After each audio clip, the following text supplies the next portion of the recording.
छोरो फिरोज़ मामा के ख़बर ॾींदा हलूं। डिस्ट्रिक्ट रिपोर्टर मोहम्मद हसन सुमरो जी रिपोर्ट मुताबिक़ ठारूशाह भरिसां ॻोठो कोड़े जा भाणजे रहवासियुनि जो सिंधू दरिया जे SM बचाव बंद जो मरमती कम न थियण ख़िलाफ़ हो एहतजाज जो फौरी तौर बंद जो कम कराइण जो मुतालबो। कच्चे जे रहवासियुनि मोहम्मद खान चौहान, अमीर अहमद सोलंकी,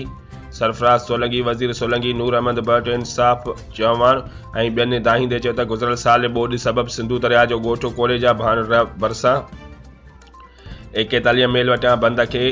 पाणी पाए बंद खे खाई रहियो हुयो, जंहिं सबबि असां ॻोठाणा ॻोठो ख़ाली करे लॾ पलाण कई हुई ऐं आपाशी अमलदारनि कुझु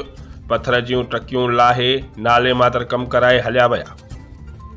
हुननि चयो त हाणे बंद जो कमु अरबें रुपयनि जी लाॻत जो मंज़ूर थियल आहे, पर हिन महिल ताईं आपाशी खातो उगूर निंड सुतल आहे।